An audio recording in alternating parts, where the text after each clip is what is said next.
Disclaimer આપવા માંગુ છું. એક તમને તો મળી જ ગયું હશે વ્યુઅર્સને, પણ એક આપવા માંગુ છું કે અમને બંનેને આ જે પણ રીલ અમે જોઈએ છે એને અમે ઓળખતા નથી.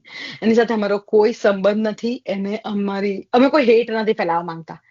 જસ્ટ અમે ભણ્યા છે અને અમને થોડું જ્ઞાન છે. અમે લોકો પર ટ્રાય કર્યો છે અને અમને ખબર છે કે આ વસ્તુ સાચી છે અને આ નથી સાચી. તો અમે બસ ખાલી ફેક્ટ ચેક કરીએ છીએ. તો અમે બિલકુલ હેટ નથી ફેલાવતા, અમે તમને મિસગાઈડ નથી કરતા. ઇટ્સ જસ્ટ અમે સાચી માહિતી અને અવેરનેસ ફેલાવીએ છીએ. રાઈટ? યુરિક એસિડનું પ્રમાણ ઘટાડવા માટે 1 ગ્લાસ કાકડીના રસમાં 1 ચમચી લીંબુનો રસ અને 10 ગ્રામ સાકર મેળવી નળના કોઠે લેવાનું. મેરે તો બિલકુલ સગા નથી. ઓકે, આના પર can you guess the views કેટલા હશે? કેટલા છે? ઓલમોસ્ટ 5.25 લાખ. ઓ હ્યુજ. યસ. અને કેટલા બધા લોકોએ ટ્રાય કર્યું છે અને નીચે લોકોએ લખ્યું છે કે આના માટે શું કરું, આના માટે શું કરું. પ્લીઝ યાર, તમે લોકો બધા આટલી બધી વસ્તુ ચેક કરશો. તમે લોકો કશે બહાર જાઓ છો તો કોઈ ટી શર્ટ લેવામાં તમે લોકો 4 જગ્યાએ ચેક કરશો. ફ્લિપકાર્ટ પર ભાવ શું છે, એમેઝોન પર ભાવ શું છે, અહીંયા ભાવ શું છે, અહીંયા શું છે. તમે તમારા શરીરની અંદર કોઈ વસ્તુ નાખતા પહેલા કેમ નથી વાપરતા? અને જ્યાં શુગર છે, હવે જે નાખવાનું કીધું છે સાકર, એની અંદર ફ્રુક્ટોઝ તો હોય જ. એ ફ્રુક્ટોઝ એ તમારી કિડનીનું ફંક્શન વધારે, ઘટાડે નહીં.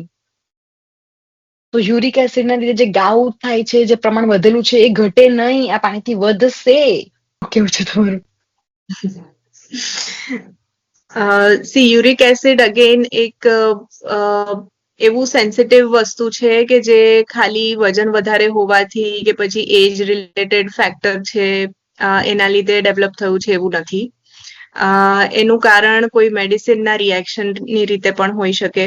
ઇન્ફ્લેમેટરી રિસ્પોન્સ શરીરનો આવતો હોય તો પણ થાય એવું. કિડની ફંક્શનિંગ જો વીક થતું હોય તો પણ થાય એવું. એટલે ઘણા બધા ફેક્ટર્સ છે કે જે યુરિક એસિડ વધવા પાછળ જવાબદાર છે. અને કાકડી એ બહુ જ બેનિફિશિયલ ખોરાક છે જો આપણે રેગ્યુલર ડાયટમાં એડ કરીએ તો. પણ કાકડી અને સાકર કે એવું કોઈ પણ કોમ્બિનેશન માત્ર તમે જો ઇન્ક્લુડ કરો અને એનાથી એ મટી જાય એવું સાયન્ટિફિક ડેટા કોઈ એવો છે નહીં. અને જ્યાં સુધી સાકરનો સવાલ છે તો ફ્રુક્ટોઝ એ યુરિક એસિડ અને કોઈ પણ કિડની ફંક્શનિંગ, જેમ મેડમે કહ્યું એ રીતે એને વીક કરવામાં વધારે કોન્ટ્રીબ્યુટ કરે છે રાધર દેન એને સોલ્વ કરે. કે એનાથી મટતું નથી પણ એનાથી ઉલટાનું વધી શકે છે. એટલે આ એક મિથ છે, એમાં કોઈ સાયન્ટિફિક બેકઅપ નથી. અને જો યુરિક એસિડ માટે આપણે કામ કરવું જ હોય તો એના માટે ઓવરઓલ તમારા ડાયટમાંથી પ્રોસેસ્ડ ફૂડ જેટલા પણ આવતા હોય એને માઇનસ કરવા જોઈએ. પેક્ડ ફૂડ જેમ કે નાસ્તા છે એવા કે ફરસાણ છે જેમાં સોડિયમ વધારે હોય, જેમાં મીઠાનું પ્રમાણ વધારે હોય, તેલનું પ્રમાણ વધારે હોય, એ વસ્તુઓને કટ ડાઉન કરવી જોઈએ. અને એની સાથે જ જો બિલકુલ રિફાઇન્ડ ફ્લાર કે જેમ કે મેંદો છે કે ઘઉંનો ઝીણો લોટ અને એની જ રોટલી વધારે તમે ખાવ છો, ફાઈબર્સ નથી જતા એની સામે એટલા ત્યારે યુરિક એસિડ ઘટવામાં વધારે વાર લાગતી હોય છે.